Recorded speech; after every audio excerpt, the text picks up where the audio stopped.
오늘 창세기 14장 23절 말씀을 가지고 좀 몇 가지 말씀을 여러분이 드리려고 합니다. 이 본문의 핵심적인 내용들은 아브라함에 대해서 이야기인데 아브라함이 하나님과의 관계 속에서 또한 행했던 그의 표현과 또 어떤 사건 속에서 그가 드러나게 된 그의 생각들과 마음입니다. 말씀의 가장 중요한 핵심적인 것은 하나님의 좋은 믿음, 하나님께서 우리의 믿음을 보실 때에 온전한 믿음의 상태가 무엇인지를 본문을 통하여 보여줍니다.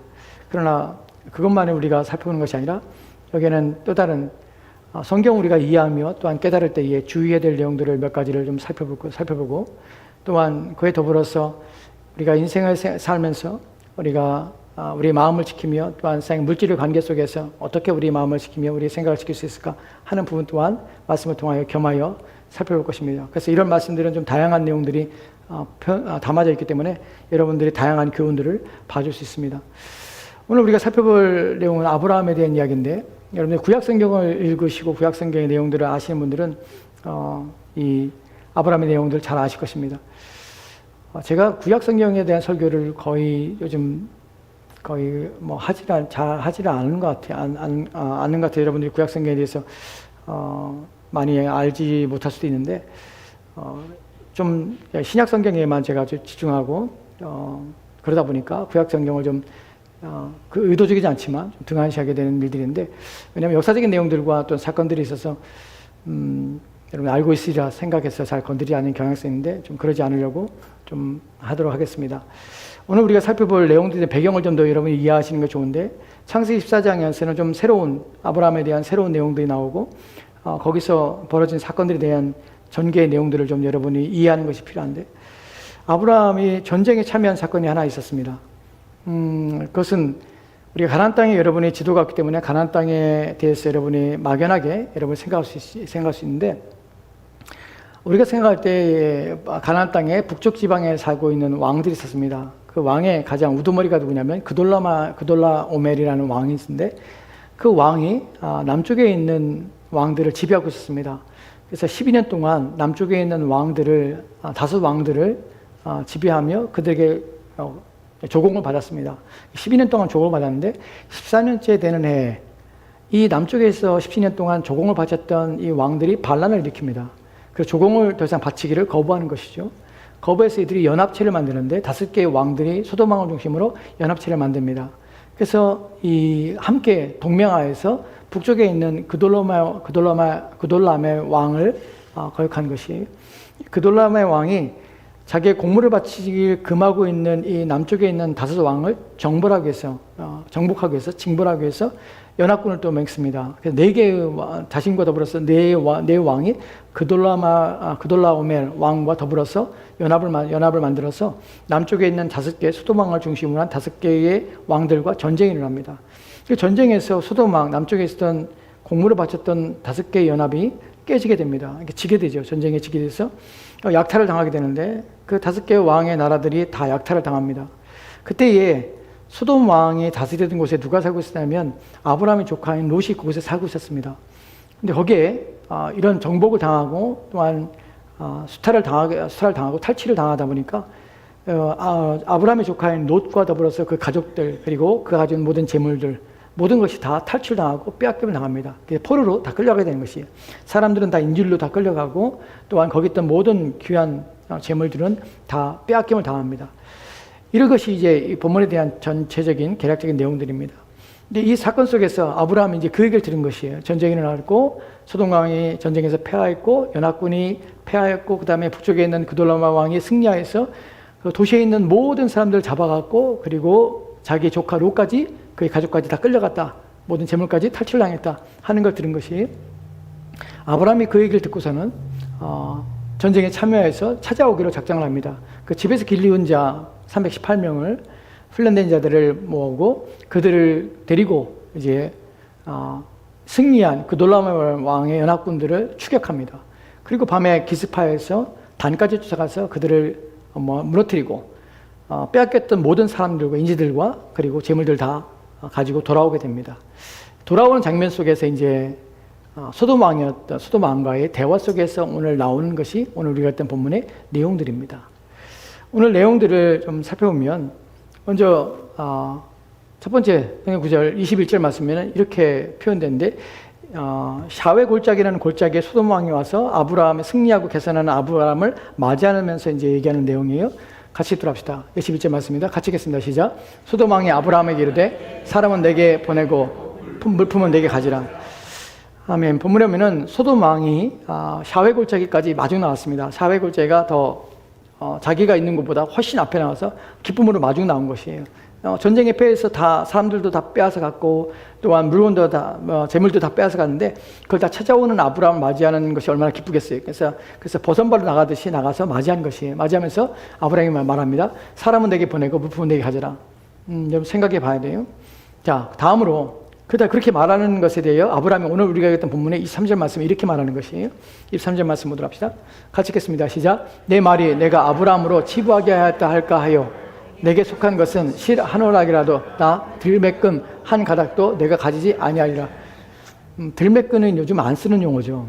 신발끈을 말하는데 들매끈. 신발끈을 말하는데 이걸 들매끈이라고 이제 번역을 했는데 신발끈 해도 괜찮을 것 같은데 아브라함이 치부하겠다. 내가 내 말이 소돔 왕아 네 말이 내가 아브라함으로 치부하겠다 할까 해서 내게 속한 것 실 한 오락이 정말 한 오락이 하나도 신발끈 하나도 내가 가지지 아니하리라 라고 말합니다. 우리가 살펴봤던 것이 22절 말씀에서 무슨 내용이 있었습니까? 소돔 왕이 샤웨 골짜기에 나와서 아브라함을 맞으면서 뭐라고 말했죠? 첫 번째는 사람은 내게 보내고 그 다음에 물건은 네가 가지라 라고 말했어요. 아브라함이 아무것도 안 갖겠다고 말하는 것이 여기에 뭐가 이 둘 사이에 무슨 내용이 지금 뭐가 중심으로 내용이 나옵니까? 탈취물에 대한 내용이에요. 탈취물을 어떻게 할 것인가? 탈취당한 것을 가져왔는데 그 탈취당한 것에 대해 사람이건 물건이건 탈취물에 대해서 그것을 회복한 것에 대해서 어떻게 처리할 것인가 하는 것이 둘 사이의 대화 속에서 중요한 핵심적인 내용이에요. 여기서 지금 우리가 아까 읽었던 21절 말씀 다시 볼까요? 그 다음입니다. 다시 한번 살펴봅시다. 소돔 왕이 아브라함에게 이르되 사람은 내게 보내고 물품은 내가 가지라 라고 말을 합니다. 근데 이런 것들을 읽을 때 우리가 주의할 점이 무엇이냐면 지금 이 내용은 지금부터 4,000년 전에 있었던 사건이에요. 4,000년 전이 지금부터. 역사적으로 4,000년 전에 우리는 그 당시의 문화, 그 당시의 습관, 관습 이런 거 전혀 모릅니다. 그때 4,000년 전에 이 내용을 지금의 우리의 입장에서 받아들이는 것이 그냥 받아들이는 것이 우리의 생각과 사고로 받아들이는 것은 좀 무리가 있습니다. 왜냐하면 그 당시의 관습과 문화에 대해서 우리가 배경을 가지고 있지 않으면 그냥 소돔 왕이 아브라함에게 이르되 사람은 내게 보내고 물품은 내게 가지라. 이렇게 소돔 왕이 아브라함에게 호의를 베푸는 것처럼 보입니다. 내 물건이었는데 찾아봤으니까 그냥 내가 주는 거야 라고 말하는 것처럼 보여요. 사람은 내게 보내고 물품은 네가 가져라 라는 것들이. 근데 사실 당시의 고대의 문헌에 보면 이 시대의 문화와 이 시대의 시대적인 배경과 또한 그들이 살아갔던 관습과 이런 것들을 살펴볼 때에 전쟁에 나가서 탈취물을 얻게 되면 전쟁에 싸워서 승리한 자는 그 모든 탈취물의 권한이 자기에게 있습니다. 그러니까 여기서 만약에 전쟁에 참여했습니다. 그리고 빼앗긴 것을 찾아온 것이 원래 주인이 소돔 왕이랄지라도 그 탈취한 것을 빼앗아온 건 누구냐면 전쟁에 참여해서 승리하고 빼앗아온 것은 누구의 것이냐면 아브라함의 것이에요. 근데 이 소돔 왕이 마치 자기가 호의를 베푸는 것처럼 그렇게 표현하고 있다는 것이에요. 그래서 사람은 내게 보내고 물품은 네가 가지라. 사실 원래는 누구 겁니까? 다 아브라함 거예요. 다 아브라함 거. 아브라함이 안 줘도 어쩔 수 없어요. 근데 소돔 왕이 그렇게 말을 해요. 근데 이거 이제 아브라함 입장에서 생각해 봅시다. 아브라함이 모든 걸 다 차지할 수 있는 것이에요. 자기가 전쟁에서 승리했기 때문에. 이것이 원래 주인이 누구였는지 상관없어요. 이 전쟁은 누구의 전쟁이면 나의 전쟁이었어요. 내가 싸워서 내가 찾아온 것이야. 내가 빼앗은 것이야. 나의 탈취물이야. 그때 아브라함은 자기 입장에서는 아무것도 안 줄 수 있는 것이. 근데 아브라함이 그렇게 하지 않아요. 우리가 살펴봤던 23절 말씀 보면 다시 23절 말씀 볼까요? 예. 내 말이 내가 아브라함으로 치부하겠다 할까 하여 내게 속한 것은 실 한 오락이나 들매건 한 가닥도 내가 가지지 아니하리라 라고 말합니다. 이에 대해서 첫 번째 우리가 여러분이 생각하고 제가 여러분이 말씀드리고 싶은 것은 무엇이냐면 성경 읽을 때 우리가 주의할 것이 뭐냐면 성경은 하나님 말씀이라는 사실이에요. 하나님 말씀이라는 것이 무엇을 의미하냐면 하나님께서 우리 가운데 나타나시며 자신을 드러내시며 자신이 원하시는 것이 무엇이며 자신이 어떤 분이신지를 알리시는 것이 성경의 기록 목적이에요. 성경을 통해 누굴 보냐면 하나님 봐야 돼요. 제가 왜 이 말씀을 드리냐면 여기서 아브라함이 물질을 대하는 태도를 우리가 생각할 때에 이렇게 생각할 수 있어요. 아브라함 봐라. 아브라함은 얼마나 자기가 주장할 수 있는 권한도 내려놓지 않냐. 내가 실을 하노라기 신들배 내가 신발끈 하나도 내가 같이 하지 않아. 여기서 물질에 대해서 아브라함이 얼마나 자유한가? 얼마나 아브라함이 스스로 자신을 지키는가?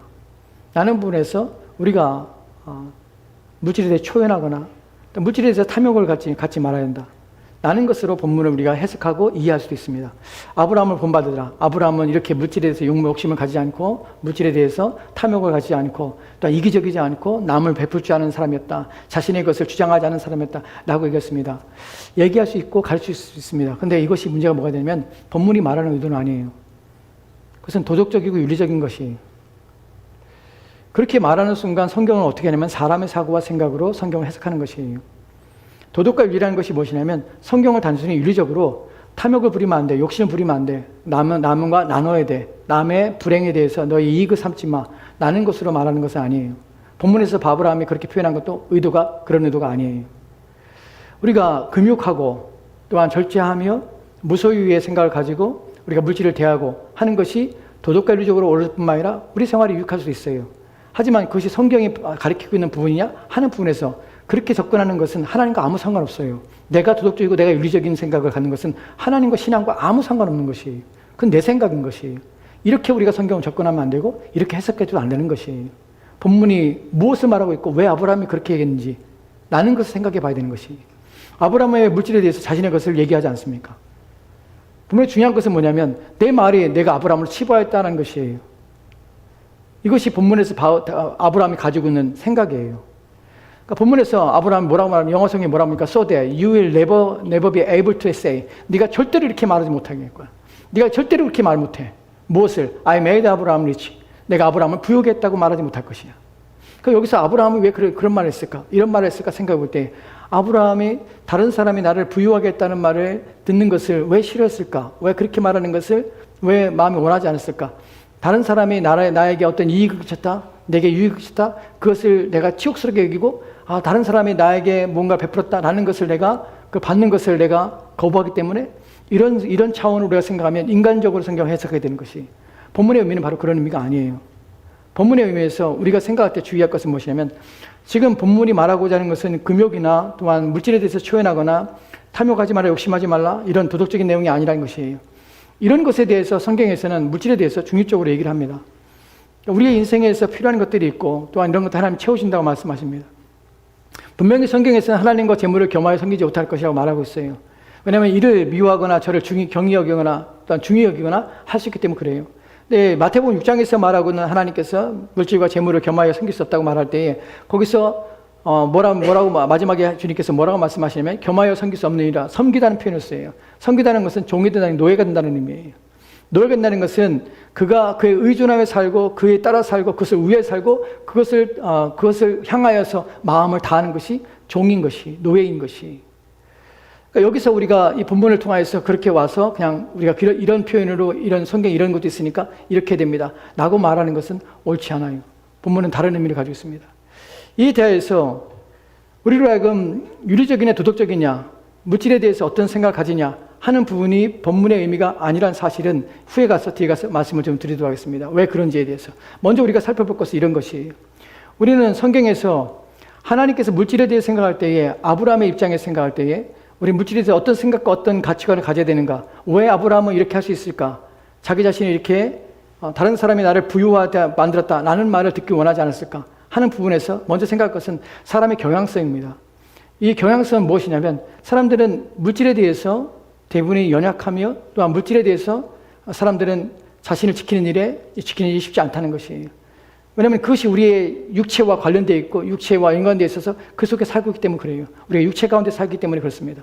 이 부분에 대해서 예수님께서 심각하게 우리 가운데 경고하는 부분이 있고 또한 우리 가운데 예로 보여주는 말씀이 있는데 바로 노아 시대에 대한 내용입니다. 마태복음 24장에 38절과 39절 말씀에 이렇게 기록되어 있습니다. 천천히 같이 읽도록 합시다. 같이 읽겠습니다. 시작. 홍수전에 노아가 방주에 들어가던 날까지 사람을 먹고 마시고 장가들고 시집가고 있었으면 홍수가 나서 그들을 다 멸하기까지 깨닫지 못하였으니 인자의 임함도 이와 같으리라. 아멘. 아멘. 본문에 보면은 홍수 전에 노아가 방주에 들어가던 날까지 사람들이 먹고 마시고 장가들고 시집가고 있으면서 라고 합니다. 인간의 경향성이 무엇이냐고 말할 때 예수님께서 가장 명확하게 우리 가운데 보여준 것이 이 본문이에요. 인간의 경향성이라는 것이 한쪽으로 기울어진 것이에요. 그래서 그런 상향으로 살아가는 것이에요. 그것이 무엇이냐면 먹고 마시고 장가들고 시집가고 장가가는 것, 이런 것들을 한다는 것이에요. 그럼 우리가 본문을 볼 때에 먹고 마시고 시집가고 장가가는 것이 뭐가 문제인가? 그런 거 하지 말라는 것인가? 그럼 먹지도 말고 마시지도 말고 시집도 가지 말고 장가도 가지 말라는 것인가? 라고 생각하시는 것이에요. 근데 예수님께서 말하고자 하는 것이 뭐냐면 노아의 날과 같이 그런 문제들이 발생하는데 이 문제점에 대해 얘기하고 있는 것이에요. 어떤 문제냐면 인간이 가지고 있는 경향성에 대한 문제인데 그 경향성은 무엇이냐면 먹고 마시고 시집가고 장가가는 것이에요. 그것이 우리의 본질인데 우리의 본성인데 우리 육체에 가지고 있는 우리의 한계성 때문에 우리는 그래야 되는데 그것이 필요하는데 왜 그것에 대하여 예수님이 책망하고 잘못되고 말하는가 하는 부분에서 무엇 때문에 그러냐면 본문에서 먹고 마시고 시집가고 장가간다는 표현 속에서 영어 성경이 뭐라고 표현합니까? People were eating and drinking, marrying and giving in marriage. 무슨 말입니까? were eating 뭐예요? 과거 진행형이에요. 지속적으로 그것만 한다는 것이에요. 그것에 온 힘을 기울여 산다는 것이에요. 먹고 마시고 시집가고 장가가는 게 문제가 아니라 이것이 삶의 전부가 되어버리는 것이에요. 이것을 위해 사는 것이에요. 이것이 목적으로 인생을 사는 것이에요. 이것이 우리에게 문제가 된다는 것이에요. 우리에게 먹는 것도 필요하고 마시는 것도 필요합니다. 우리가 동일하게 마태복음 6장에서 예수님께서 말할 때 염려하지 말라고 말할 때 너희들이 있어야 될 것을, 그것이 필요한 것을 안다는 것이에요. 너희가 무엇을 마실까, 무엇을 먹을까, 무엇을 입을까 염려하지 말라. 왜냐하면 하늘에 계신 하나님께서 너희가 있어야 될 것을 아신다. 아신다는 것은 주신다는 것이에요. 이것이 있어야 되지만 그러면 우리의 인생은 무엇을 하냐? 이렇게 살면 안 된다는 것이에요. 그것이 우리의 인생의 목적이 되고 또한 이것이 우리의 삶의 의지가 되고 그것을 위하여 향하여 살면 안 된다는 것이에요. 노아의 시대의 가장 큰 문제점이 무엇이냐면 바로 이것이 인생의 전부가 됐다는 것이에요. 왜 사는가 하는 것은 먹으려고, 왜 사는가 하면 마시려고, 왜 사는가 하면 잘 살려고 하는 것이 사람의 마음의 중심에 가득 차는 인생을 사는 것이 그 성경이 말하고 있는 책망인 것이에요. 근데 본문에 보면은 예수님이 말씀하시기를 어느 때 그 다음에 나오는 거는 홍수가 나서 그들을 멸하기까지 깨닫지 못하느냐. 영어 성경에 보면은 그들이 they knew nothing, 아무것도 알지 못했다는 것이 무엇에 대해서 about what would happen until the flood came. 홍수가 오기까지 그들이 아무것도 몰랐다는 것이. 근데 문제는 이렇게 생각할 수 있죠. 홍수가 올 것을 어떻게 합니까? 하늘이 날마다 파란데. 그리고 홍수가 오는 날까지, 그날까지 어떻게 그것을 알 수 있습니까? 라고 생각할 수 있습니다. 근데 예수님은 말 안 합니다. 홍수가 날까지 그들이 아무것도 알지 못했다는 것이. 그때까지 관심이 없다는 것이. 그때까지 아무 생각이 없었다는 것이. 그럼 그것을 보이는 사인이 있었습니까? 사인이 있었죠. 그 사인이 무엇이었습니까? 바로 노아를 통하여서 보여주는 것이. 본문에서 홍수전에 노아가 방주에 들어간 날까지, 노아는 홍수전에 방주를 만들었고 방주에 들어간 날까지. 그럼 노아가 방주를 졌는데 개인이 친 것이기 때문에 그것을 우리가 전체를 어떻게 경고하시는 받고 홍수가 날 것을 어떻게 압니까? 알 수 있었습니까? 근데 노아는 방주만 졌다는 것이 아니에요. 왜냐하면 베드로전서 3장 20절 말씀에는 이렇게 읽혔습니다. 같이 돌아갑시다. 같이 읽겠습니다. 시작. 그들은 전에 노아의 날 방주를 준비할 동안 하나님이 오래 참고 기다리실 때에 복종하지 아니하던 자들이라. 방주에서 물로 말미암아 구원을 얻은 자가 몇 명뿐이니 겨우 8명이라. 아멘. 본문에 보면은 노아가 방주를 졌을 때 그들은 전에 노아의 날 방주를 준비하는 동안 하나님이 오래 참으셨다고 합니다. 영어 성경에 보면은 who disobeyed long ago. 뭐예요? 순종하지 않았다는 것이에요. 어느 때까지? 하나님께서 그들을 기다릴 때까지. 언제? 노아의 날 동안에 하나님께 참으실 때까지 참으시고 계시는데 그들은 계속 디스오베이 한 것이. 그럼 몰랐다면 디스오베이가 아니에요. 그들이 알지 못했다면 어떻게 디스오베이 되겠습니까? 부수적이 되겠습니까? 알았다는 것이에요. 무엇을 합니까? 너가 방주를 짓고 있어요. 경고하심을 받은 것이에요. 그 다음에는 while the ark was being built. 방주가 지어지는 동안에 그들이 경고하심을 받았는데 불구하고 그들은 그것을 보면서 그 경고를 받으면서도 홍수가 올 것에 대해서 they knew nothing. 아무것도 알지 못하는 것이. 뭐냐면 그 경고를 주의 있게 듣지 않은 것이. 그 디스오베이한 것이. 그 순종하지 않고 불순종을 끊임없이 한 것이. 이것이 무엇의 문제냐면 사람의 경향성을, 이런 경향성을 가지고 인생을 살면서 물질에 대해서, 세상 것에 대해서 마음을 두고 살아가는 것이 얼마나 큰 문제가 되는지 우리가 앞에 살펴봤던 예수님께 경고 속에서 다시 한번 위에 가볼까요? 마태복음 24장입니다. 뒤에 보면 마지막 예수님이 말합니다. 뭐라고 말합니까? 인자의 임함도 이와 같으리라. 영어성에 보면 That is how it will be at the coming of the Son of Man. 하나님의 아들이, 인자가, 사람의 아들이 올 때까지, 그때까지 이것이 동일하게 이런 일들이 일어날 것이라고 경고하고 있는 것이. 그러니까 이런 부분들에 대해서 우리가 생각할 때에 아브라함도 이런 물질적인 부분들, 이런 부분에 대해서 거기에 마음을 두지 않고 생각하는가 하는 부분을 우리가 생각할 수 있습니다. 그러나 그런 부분은 아니에요. 제가 이 말씀을 드리고 또한 노아의 얘기를 하는 이유는 우리가 물질에 대해서 어떤 개념을, 어떤 생각을 가져야 되는가 하는 부분에 대하여 말씀을 드리는 것입니다. 이제 우리가 생각할 것은 다시 창세기 14장 23절 말씀 보도록 할까요? 여기서 내 말이 내가 아브라함으로 치부하겠다 할까 하여 내가 속한 것은 실 하늘나라나 들매끈 한 가닥도 내가 가지지 아니하리라. 본문에서 우리가 생각할 것이 아브라함이 왜 이런 마음을 가졌냐 하는 부분이에요. 성경에서는 물질에 대해서 제가 말씀드린 것처럼 가치 중립적입니다. 그런데 우리의 경향성이 그것에 이끌려 살고 그것을 위하여 살고 그래서 스스로 노예가 돼서 종으로서 삶을 살려고 하는 우리의 마음이 있다는 것이 성경은 경고하고 있습니다. 먹고 마시고 또한 시집가고 장가가는 너의 일상에, 너의 삶의 인생의 중심이 되어서 인생을 살지 말라고 경고합니다. 어떻게 살아야 합니까? 어떻게 사는 것이 바른 것입니까? 물질에서 어떤 마음을 가져야 되는 것입니까? 라는 부분에서 아브라함이 보여주는 것이 무엇입니까? 내가 너로 하여금 내가 말하지 못할 것인데 네가 나를 부유하게 했다라고 말하지 못할 것이야. 그럼 아브라함이 왜 이런 마음을 가질까? 우리가 고민하는 것이, 생각할 부분이 바로 이 부분입니다. 이 부분에 대하여 창세기 14장 19절 말씀이면은 같이 돌아갑시다. 시작. 그가 아브라함에게 축복하여 이르되 천지의 주제요 지극히 높으신 하나님이여 아브라함의 복을 주옵소서. 아멘. 본문에 보면은 그가 아브라함에 여기서 그는 멜기세덱이라는 사람입니다. 그 아브라함에게 이르되 천지의 주제요 지극히 높으신 아브라함 하나님이여 아브라함의 복을 주소서. 여기서 우리가 중요하게 생각할 것이 God most high, creator of heaven and earth. 지극히 높으신 하나님이라는 표현에 천지를 창조하신 주제요, 천지를 지으신 분이시오, 지극히 높으신 하나님의 표현이에요. 그리고 그 앞에 있는 21절 말씀을 들을까요? 아브라함이 소도마에게 맹세하는 장면입니다. 21절 말씀입니다. 같이 돌아갑시다. 시작. 소도마왕이 아브라함에 이르되 사람은 내게 아니요 22절 말씀 죄송합니다. 같이 돌아갑시다. 시작. 아브라함이 소도마왕에게 이르되 천지의 주제요 지극히 높으신 하나님 여호와께 내가 손을 들어 맹세하노니 아멘. 여기서 우리가 중요하게 보는 것이 무엇입니까? 하나님 여호와께서 내게 손을 들어, 아브라함이 맹세하는 것이 손을 들어 맹세합니다. 그런데 뭐라고 합니까? 아브라함이 소돔왕에게 이르되 천지의 주제요 지극히 높으신 하나님이라는 표현을 씁니다. 영어 성경에서 동일하게 God most high, creator of heaven and earth. 아브라함이 소돔왕에게 21절 말씀에 사람은 내게 보내고 그리고 물건은 네가 가지라 라는 말에서 아브라함 맹세하는 것이에요. 맹세의 대상이 누구냐면 하나님께 대해 맹세하는 것이, 그 하나님 누구냐면 지극히 높으신 하나님이에요.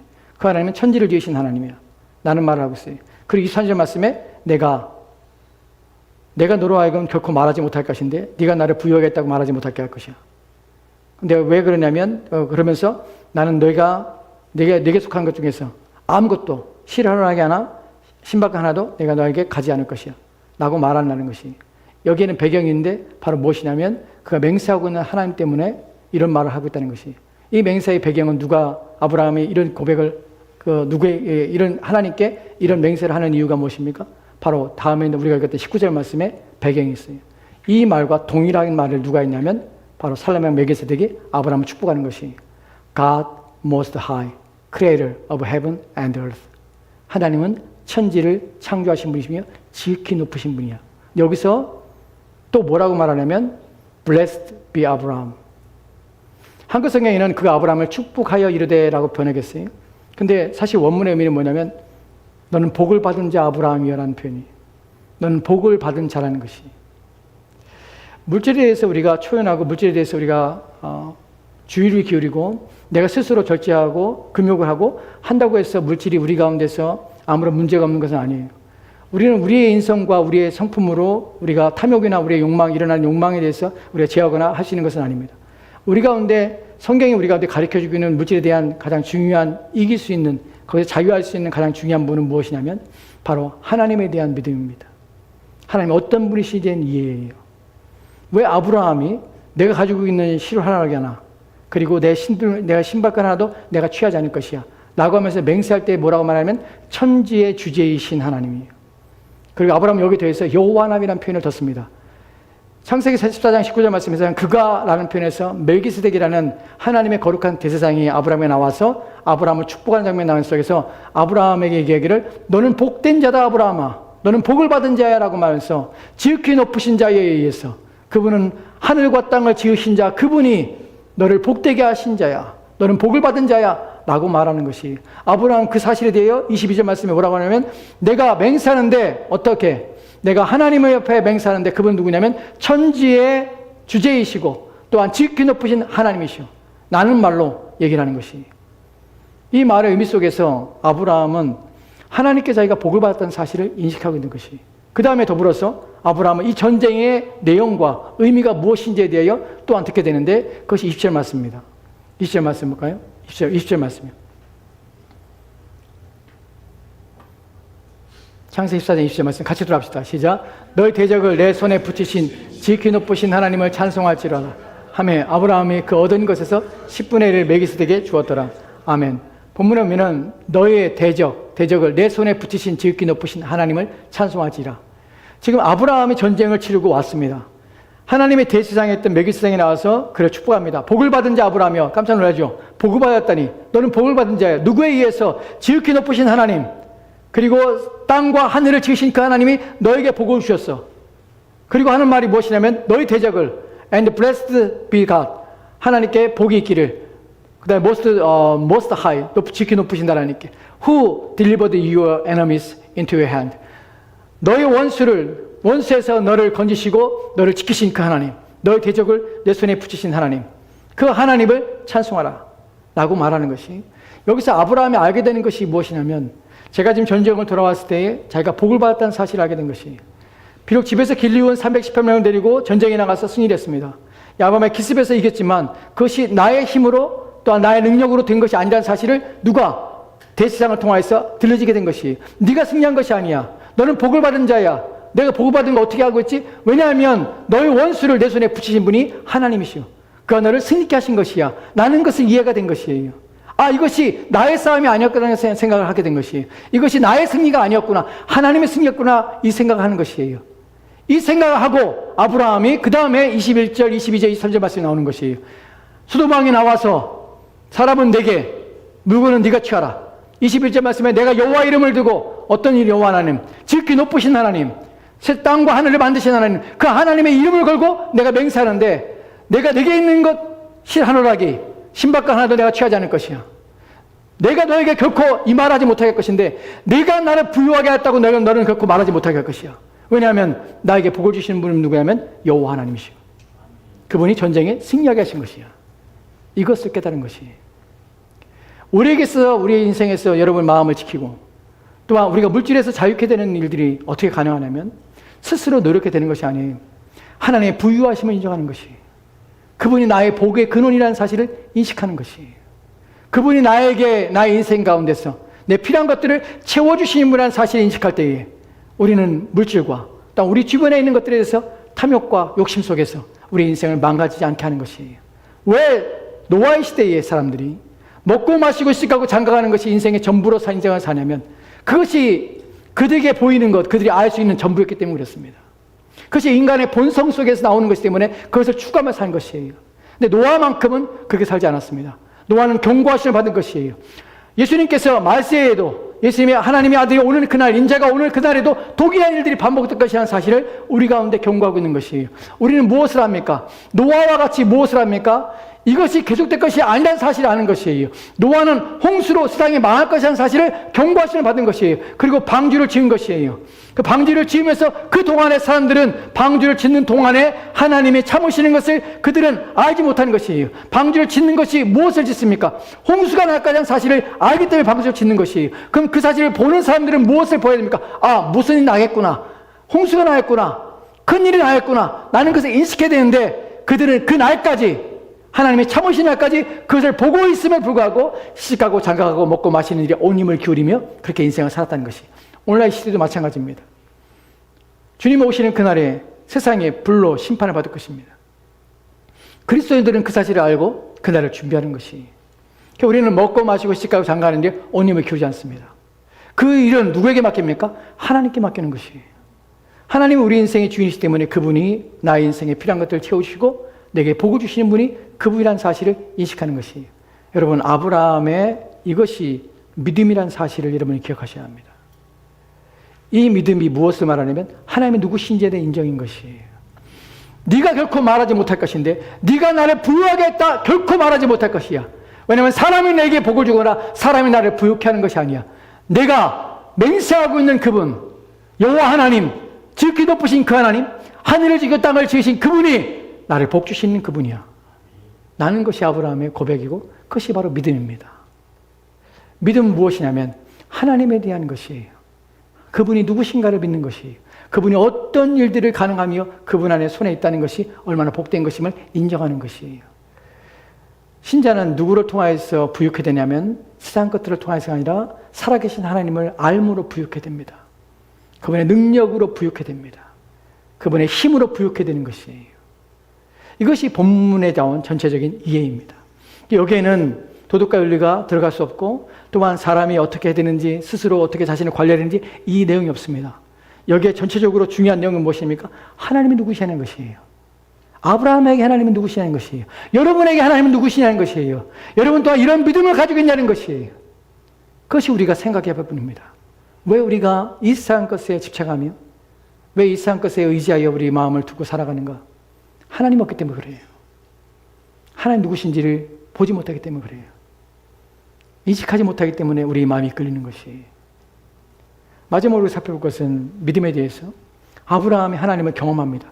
하나님은 우리 인생 속에서 하나님의 자신을 나타내고 드러내십니다. 여러분, 전쟁에 돌아온 아브라함에게 하나님의 대세상에 대한 매기니스에게 와서 말을 한 것이에요. 아브라함아, 이 승리는 너희 것이 아니라 너는 복을 받은 자야. 하늘과 땅을 지으신 그분이 너에게 복을 주셨어.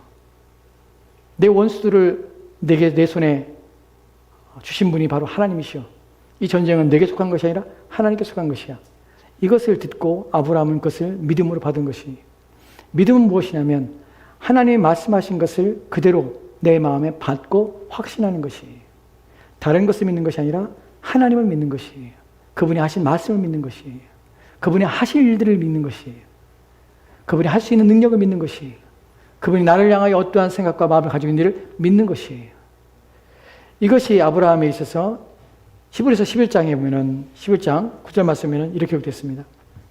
19절 말씀에 같이 돌아갑시다. 시작. 그가 하나님이 능히 이삭을 죽은 자 가운데서 다시 살릴 줄을 생각한지라. 비유컨대 그를 죽은 자 가운데서 도로 받은 것이니라. 아멘.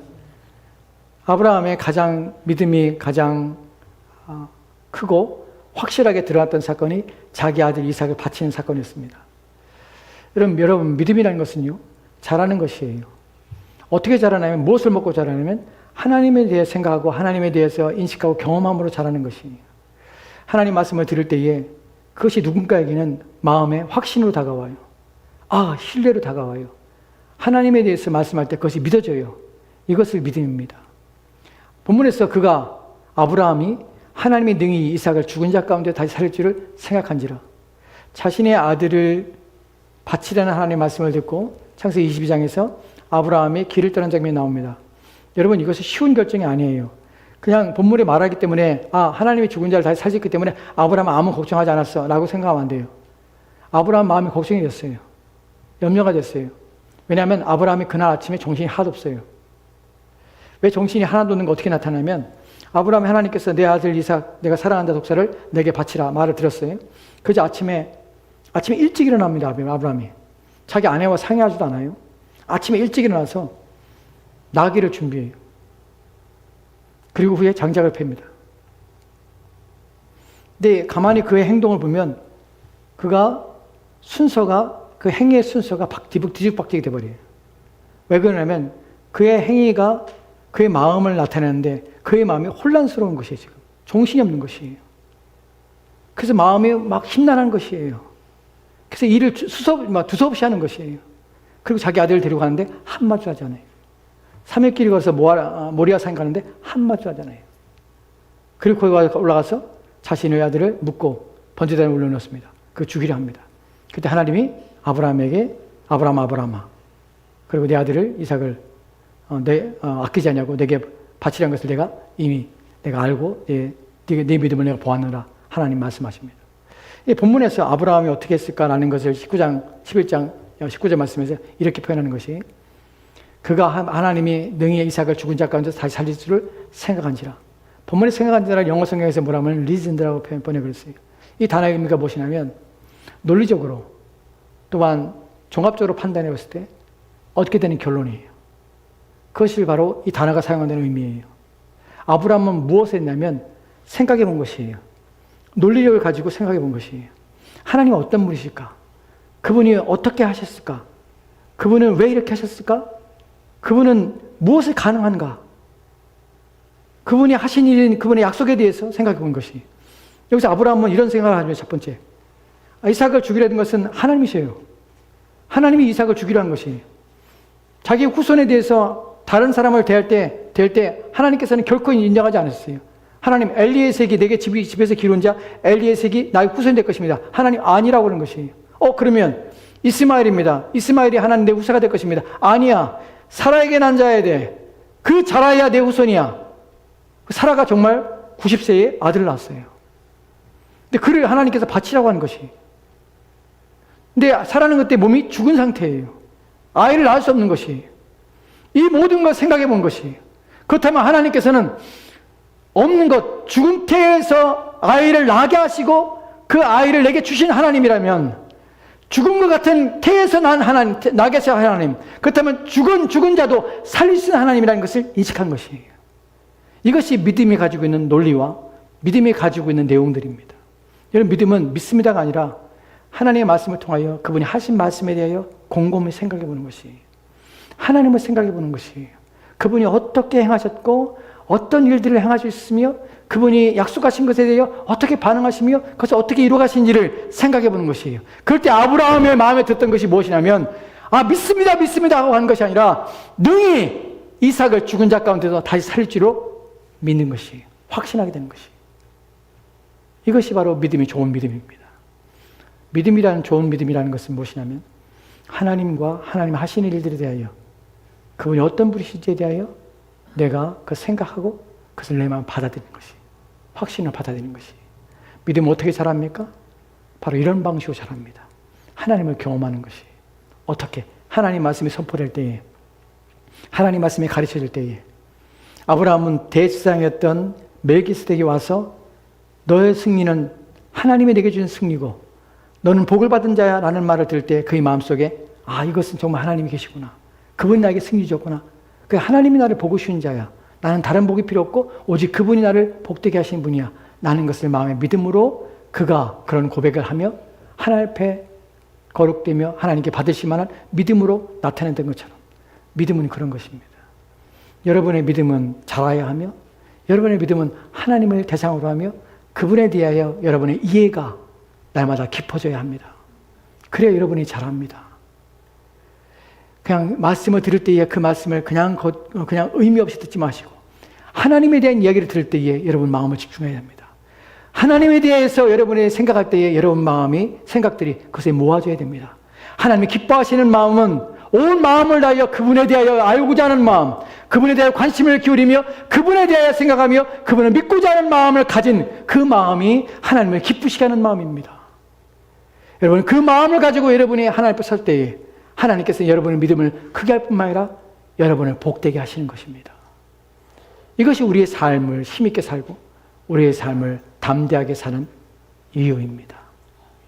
부디 여러분이 이런 믿음을 가지시고 하나님의 말씀을 들을 때에, 하나님을 생각할 때에 하나님에 대해 열린 마음을 가지고 하나님 앞에 서도록 기도하시고, 하나님 여러분 마음을, 여러분 믿음을 더욱 성장시키시며 하나님을 더 경험하여서 어떤 일에도 두려움 없고 염려 없는 삶을 살도록 도와달라고 여러분 기도하시기 바랍니다. 기도합시다. 하나님, 오늘 우리 주의 말씀을 통하여서 물질에 대해서, 그것에 어떠한 자유함을 얻고 우리가 무엇을 의지하며 누구를 바라봐야 되는지에 대해 말씀을 통해 살펴봅니다. 하나님, 우리가 하나님을 향하여서 하나님 기뻐하실 만한 믿음, 순전한 믿음을 갖도록 주여 도와주옵소서. 하나님 말씀을 들을 때에 그 말씀에 가감하거나 그 말씀에 대해 무시하거나 또한 경히 여기지 않도록 도와주옵시고, 그 말씀에 깊이 생각하며 그 말씀에 대하여, 말씀을 통하여 하나님이 누구신지를 알고자 애를 쓰며 그 깨달아간 하나님을 마음에 두고 그 하나님을 신뢰하는 마음을 갖도록 부단히 우리의 마음의 훈련과 애씀으로 우리의 믿음을 성장시켜 나가는 우리가 되도록 주여 도와주시옵소서. 주께서 우리를 복되게 하시기 소망하며 감사드리며 예수님 이름으로 기도합니다. 아멘. 다 같이 하나 찬송합시다.